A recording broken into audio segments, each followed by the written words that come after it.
Before we get into this, I wanted to say a thank you to Steve Dean for the shout out, and also thank you, Aaron, for pointing it out to me, mate. Appreciate you guys. Thank you.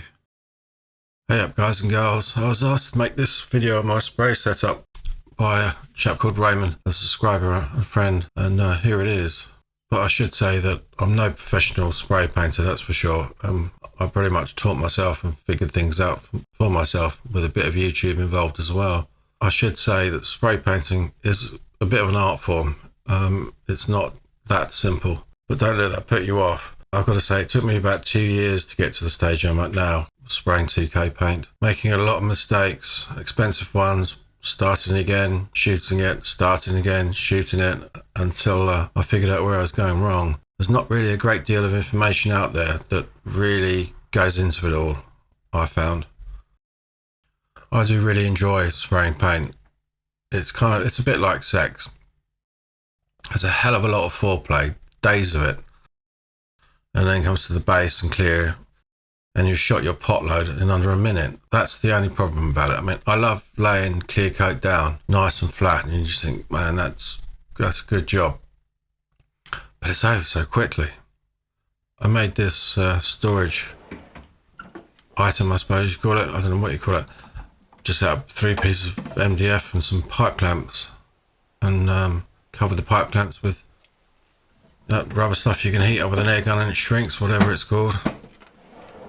I have 3 guns that I'd call my primary guns out of all of those.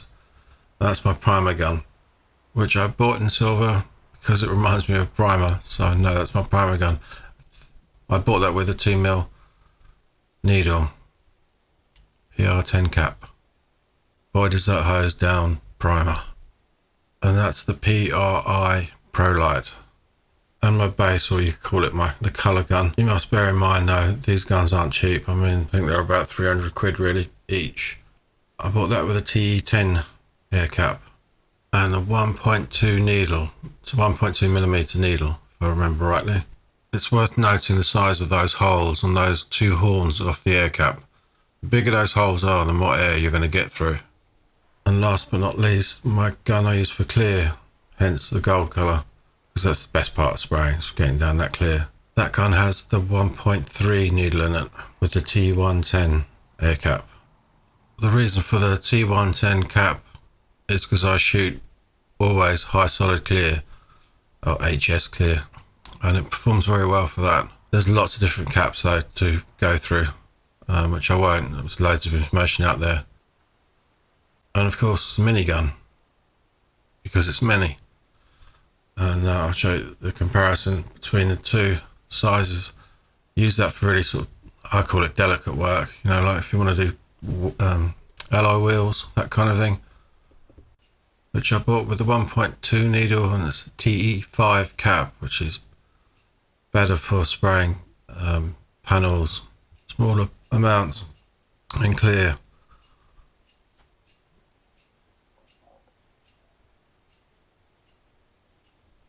I spent a few quid on really shite guns in the past, and then I found this, which I was told was a brilliant starter gun, the FLG5.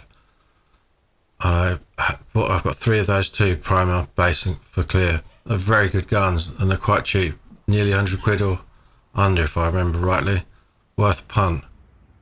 And that's the insides of the gun, taken apart, stripped for cleaning. You can get away with a smaller compressor. Obviously a bigger compressor's better. 150 litres does me quite well. You'll just notice a drop in the air pressure, so you'll need to adjust that at the gun while you're spraying. Now notice I don't have any water traps here, or in anything. This is not needed. That's the worst place to put it.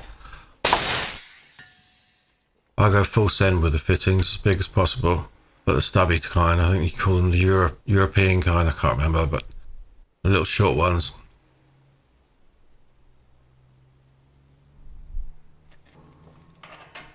Now here's the important bit. Now I've got a full, I think 10 metre airline coming out of here, and it goes along the floor and then up about 8 feet across and then back down again. Now this gives the air that's flowing through that line time for any moisture to basically reveal itself, as it were, and then back down again, and finally into the water trap. If you put that water trap at the tank, it's not going to be able to do its job properly, and it's going to send you water in your air to your gun. You could get really elaborate with trying to remove the water from your airline, because you just don't want that in your paint, like this chap has done. Basically what I've done with my airline is the same sort of principle, really. Water trap at the end to catch it once it's gone around all those bends. 10-meter hose seems to have done me really quite well. I've never had any problems. Then I have my airline coming out of that water trap. I have two, just one as a backup. Before, when I first started, I just had two of those little ones you see to the right there. I didn't have this bit more impressive looking one, and they work just fine. I've never had any water in my paint. That PCL was about 30-40 quid if I remember correctly, plus shipping. The pressure is low in that last shot because I'm upholstering headboards, and with it up a full send, the staple goes straight through the fabric, so I've got the pressure quite low because I can't control it at the staple gun, in case you're wondering, that is. Before that PCL, I had two of those little inline filter jobs that you probably normally have at your gun. They're really, really cheap. Those two did me just fine, but one of them needed to be replaced, so I bought the PCL. A little bit about fittings. I love this quick release. It's much better than those metal ones, and I've dropped it on the floor thousands of times, man, and it just doesn't want to break. It's great. Now I've said that, it'll probably break tomorrow. And this is where I spray, which is a 3 meter by 3 meter pop-up tent. Perfectly sufficient, really, to do the job. I would advise, though, that before you're going to be spraying anything, is you walk in there with a spray bottle with water in it, soak the whole tent and soak the floor with water, then leave it overnight, come back, vacuum the floor, go back in there and soak the floor with water again. That way any dust will stay in the water, or has been vacuumed up, or any more dust stays in the water. Don't spray, obviously, the lid of the tent, because that's going to drip into your paint. My gun settings are pretty much almost always 2 turns out on the fluid, full fan, and just over 2 bar of pressure. I don't really go wrong with that. There's obviously, you need to alter that with temperature changes, and depends also what paint you're putting down as well. This is the fan really low. I mean, it's like a hose. And this is what I mean by full fan. See that sort of V shape? That's full fan, but the pressure's a little bit too high. I like to keep the pressure all the way up to the gun, full send. So if I need more pressure, I've got it. I don't have to leave the tent. But I have a regulator at the gun. If I get a drop in pressure, I can then alternate that. I can up the pressure to count for that.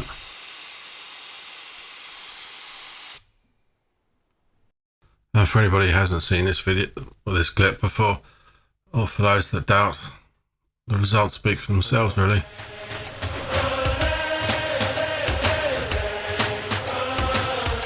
If anybody else has any requests of something they'd like to see from me, please let me know. I've got another one to do on plainer thicknesses, so let me know.